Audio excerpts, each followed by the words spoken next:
Morning guys, it's Scrappy again today. Hope you're doing well and enjoying all day. So for another $50,000 tournament goes down last night, a rather predictable winner it's got to be said at this point. Lots of drama with Dashy having some thoughts on the way that tournament was constructed, but also Shotzzy and Scrap going at it last night, especially over the potential incoming Sniper GA. We saw the $75,000 CDL Invitational the other day. The snipers were on full display and there was lots of reaction to it. Some pros want it gone immediately, others are not so convinced. Shotzzy says absolutely the sniper should stay even in its current form. Very much enjoyed your thoughts in the comments. Hit that like button if you enjoy. Subscribe if you're new as always. This is the new FaZe jersey and well, here's Simp wearing it.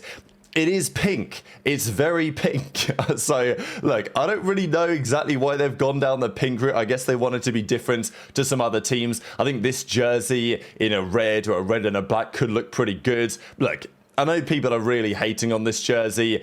I understand it, to be honest. The logo, look, with the FaZe and the Vegas thing all in one is actually not the worst thing ever. Without that, I still think it's pretty ugly.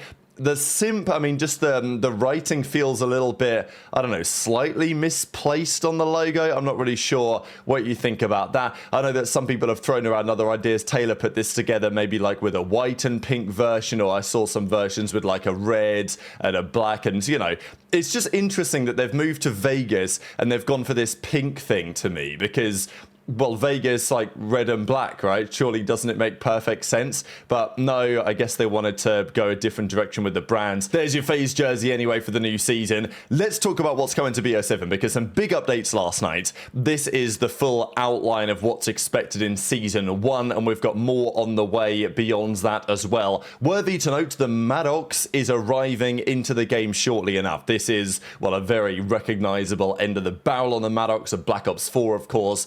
Dashy's favorite gun among some others. Is it going to be used in competitive? Well, the meta right now is kind of interesting because the Maddox and the M15 in terms of weaponry should not be massively different. I'm hoping they at least play and try the Maddox out somewhat, but in Black Ops 4, the meta was the Sorg, a very fast-firing SMG. I think that was just a straight-up better meta than what we have today. Like a fast-firing sub that doesn't really work outside of close range, a reasonably firing mid-range AR like the Maddox, and then the absolute laser beam slower firing ICR. That was the 3-weapon meta that we actually had in that game. Nowadays, you've got the do-it-all Drazah and the do-it-all M15. It's like, okay, great, here we go again. And they both fire the same speed. They just have different variations. So, yeah, I don't love the meta in this game right now. I think if there was one thing I could change about Black Ops 7, it probably would be the weapons the pros are using. We'll see if the Maddox becomes viable or if the pros simply ignore that it exists. We also have some new maps on the way. Now, the current map pool is better than we've had for some time. It's certainly not bad. Is it spectacular? You know, maybe not. Exposure, Colossus, you know, maybe not the best. Some questions about the likes of Cortex as well, but I think that Scar and Den certainly have their place. I wouldn't expect them to go anywhere. I also don't want to just play throwback maps. Like, I think it's good to have a bit of a mix, and what I hope that the CDL does this year is just trade out maps all the time, because I think there are going to be plenty of potentially viable competitive maps this year. I think we could, every stage at least, we should be swapping out the map pool, even if it's like, look, this map's perfectly fine and playable. We want to change things up because we've got so many options on the table this year. Look, Raids may not play quite as it did back in Black Ops 2 or Black Ops Cold War, mainly because of the wall bouncing, right? There's new opportunities in Zigzag and other areas that just weren't a thing before because of the wall jumping. That's certainly a discussion with the snipers we'll get into. Like, if you go to Zig, you can hit a wall jump and see over into Kitchen, and it's difficult to do much about that from the kitchen side. That wasn't a thing back in the day. So I think there is an argument that the maps to bring back are really maps from some of the more jetpack games where those movements were understood and expected when it comes to the actual map design. Because I think for Raids, if you want to make it play more similarly to how it used to, you might have to change Zigzag and make that wall go to the sky so you can't see over it or something to that effect. Now, Fringe is coming back again. This, I think, is a great thing because it was brought back last year for BO6, but everyone said, why bring it back this year? There's no movement. it doesn't play the same. Granny Hill is even more impossible to break, and you've got no ability to run down the tracks hitting a wall jump, a wall bounce, a wall run, whatever. But on this game, it will be back. So yeah, Fringe is back in business again. Great map in Black Ops 3, of course. This will play pretty well, I think, in Black Ops 7. It could well be viable, even maybe for all the modes. And Fringe is a pretty big map run. I think the concern that I have with, we're going to discuss Meltdown in a second, but the concern I have with a map like Standoff coming back is that in Cold War, Standoff felt quite small. In Black Ops 2, Standoff felt like a very reasonably sized map. It flowed very well for Hardpoint, for Capture the Flag even, for Search and Destroy too. But in Cold War, it felt a bit small. In this game, I think Standoff will feel really quite small, and I don't expect that Standoff Hardpoint will play anything like it used to back in the day. So I think the Standoff maybe for Search, as we had in Cold War, could be a possibility. Really love this map. I just don't think it's going to suit this game massively well. It's also going to change a lot with the wall bouncing and some of the opportunities for wall jumping and seeing over things that were never previously the case. Meltdown's also coming back. It's got a different vibe here. We can see the reactor core, which I think is pretty fire, towards the B-bomb, the A-bomb side, I think that was. But yeah, this is Meltdown. Great Black Ops 2 Search and Destroy map. Again, are there going to be some new opportunities, lines of sight, things that you can do because of the wall bouncing? Yes. Will it make the map better or worse? Who knows? But definitely a viable Search and Destroy option. There's also this one, but this Yake map is a 6v6 and 2v2. We also don't have a mini-map to look at, so probably that's not going to be considered. There are a couple of other reasonable options. Odysseus will move on from that. Again, it's a small map. There's two more, though. There's this one called Fate, which is, well, reasonably sized, it looks like. And, well, it has some decent vibes. I mean, I look at some of these parts, I think a bit of Apocalypse, maybe a bit of Tuscan, a bit of Seaside going on in some of these pictures. So maybe there's something in that. The map that people have really been talking about, though, is this one, Utopia. Because, well, this looks like 6-star, as everyone will recognize straight off the bat. There's a lot of 6-star going on here, and if you look at the mini-map, there's a lot of even other maps in there as well, right? It's not the same design as 6-star precisely, but in terms of layout and in terms of like actual aesthetics, they've taken some inspiration from that. I also think the mini-map reminds me maybe a little bit of Retreat from Advanced Warfare. So I can see some potential here in this map anyway. So that's been some of the talking points. What maps are going to come back? Are we going to see Utopia as a viable option? You know, as Hixie says, the maps are quite narrow, right? Like you compare it to a 6-star from previous. It is different. It's obviously a very different design, but it's not radically different in certain ways. So it does feel like Treyarch are cooking up some good options here, and hopefully we do have some also good unique maps to bring back rather than just all the maps that we bring in for DLC or remasters. We've got more on the way there, though. Apparently Yemen is coming back in Season 2, so is Plaza. This was actually very briefly played in competitive back in BO2, but, you know, not viable for too long. And then Slums as well. So we're getting all the maps in this game. There are going to be so many potentially viable options.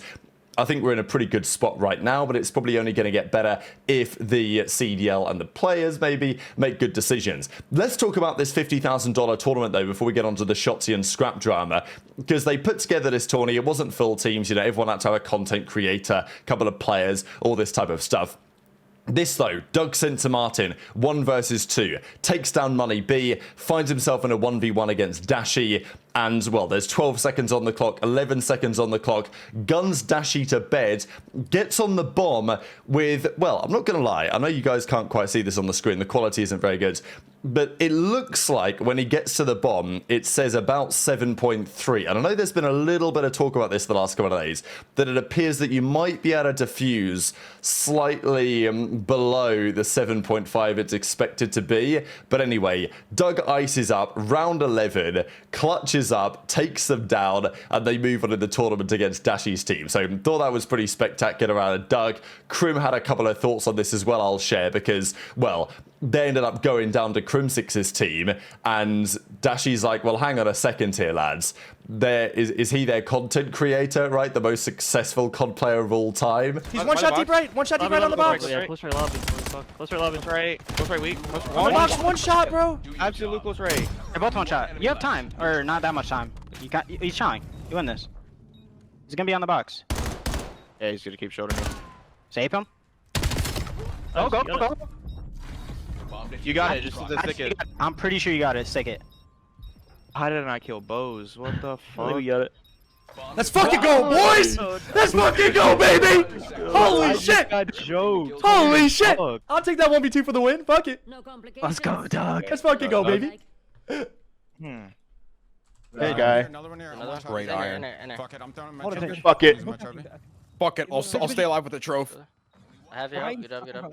He's definitely chilling this guy. He's hard ironing. Like, Yeah. this is Yeah, when no, he's bro. turned. Like, he's Yeah, straight yeah, back. 100%, dude. I knew That's that his guy, bag, trust bro. what he This does. is big. For everyone's chow is different, bro. Crim's chow is like so like you know. It's like a his chow, disrespectful iron, and it's just like the most disrespectful iron 1 shit you've HP. ever I'm seen. still yeah, like his fucking left trigger is just like Yeah, that's just getting mashed. perma pressed down, dude. And he's inching up. You think, dude, he's in flow. He keeps saying that he's 8 and 2 and shit. You can do the same he's again. in with flow. the Carrying Johnny, pros. I can fucking Good He even comeback. checked it. He even checked how They- far the they- second they guy in just his press own play. team was. Ah. Lucky. It's all good. Yo, Chad, I gotta mute. Who's their content creator? Is it Crim6? The greatest Call of Duty player ever? The greatest Call of Duty player. Who is their content creator? Retired pros. Is that what the theme is? Am I retarded? I'd be retarded actually, I don't know.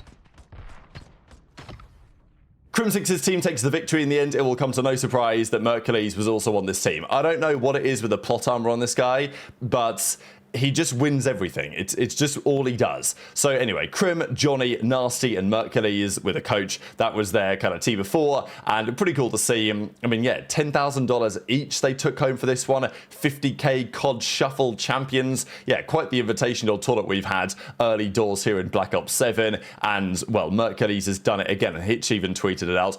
Look at these last few days out of Mercules. And he was doing this all off-season as well. He won the Esports Breakthrough Player of the Year the other day. Then he won the 20k switcheroo with the flank. Then he won the 75k Monster Invitation. And now he's won the 50k Shuffle. This guy is absolutely unstoppable. But talking of Shotzzy and OpTic, we've got to discuss this drama with the snipers and just the GA discussion in general. So we know that some teams not a big fan of the snipers being in, other teams certainly are. There's also plenty of teams that have a good sniper. Formal made this point the other day, we've been saying it for years. The players don't make their decisions based on what's actually good for the game. They make their decisions based on what is good for their team, right? Now, Scrap and the other players can say all they want about their reasoning behind why they want the sniper out, but if those teams believed that they benefited from it, they would likely want to keep it in. And, well, even if they didn't want to, they probably would vote in favor of that because that's better for them. And that's the way that the GA system has worked for a long time. So there's always going to be a debate on this. Teams that feel like it's better off out or better off in or whatever. And some players have really good shots on this game so far. We've seen some good sniping out of Abuzah, out of Simp, out of Dashy, among others. So I think there's a good chance that there are certainly plenty of teams voting for it to stay, but TJ says S&D with snipers with aim assist is legit awful. Are we playing Comp COD or Savannah Banana COD? And Scrap says, chill bro, it's all about the entertainment. Now, Shotzzy in the reply says, entertainment is more important than competitive. You guys don't see the bigger picture. We are nothing without the scene. So I think there's a couple of angles here, right? And look, obviously I'm going to agree with Shotzzy on this one. I think we want the entertainment value to be as high as possible from a fan perspective. The snipers absolutely add that, right? There are some great moments with the snipers. Now, do they change the way that the map is played? Yeah, they do. As I say, on Raid, on various maps, the snipers being in, especially with the aim assist, does make it so you have to approach the rounds in a different way than you would otherwise. But, you know, surely that's better. Like, you can argue either way, because if snipers didn't exist, then what are we doing? 4 bashing a site again because there's no sniper to stop us? Okay, great, right? It's really tactical, right? So, you know, Scrap made the point about sniping is taking the depth out of search. I think you can argue it totally the other way. You can very easily say, and look, maybe Scrap has a point, and I think it's worth a discussion. But you could also argue the alternative and say, well, okay, the sniper being there, they're only going to have one sniper. It's strong. It's very powerful. Shotzzy even says, yeah, the sniper's OP right now. Dashy mentioned to Matt's sconce from Treyarch that hopefully they can get aim assist removed on the snipers in competitive modes. if they can do that, I think that would also be great. I'm down to go back to a Black Ops 3 world where the sniper was allowed, but it didn't have any aim assist, or it was just always pure skill on that one. And it's not like the sniper totally aims for you. We saw plenty of shots missed over the last few days, but it is very good.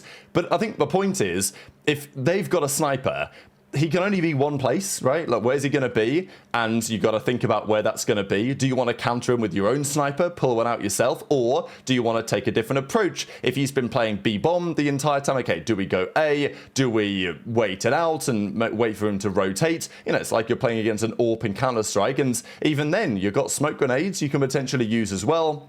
So, you know, if you get rid of snipers and smoke grenades, I think the depth goes down. Search and destroy just is very boring and samey and straightforward. The sniping adds not only the entertainment level, but I think probably also makes it more interesting from a strategic perspective as well. That's what Shotzzy says, that S&D's been boring the last couple of years. In this game, you've constantly got to be on your P's and Q's of where he can be sniping, you know, how to counter him, etc, etc. So I think Shotzzy's bang on the money here, and clearly OpTic are not going to be voting this out anytime soon. Hopefully the other teams are of a similar opinion, and if they do find a way to get rid of the aim assist on the snipers just in competitive, then I think it's kind of a no-brainer. But very much intrigued to your thoughts in the comments. Hit the like button if you enjoyed, subscribe if you're new, take care, and I'll see you next time.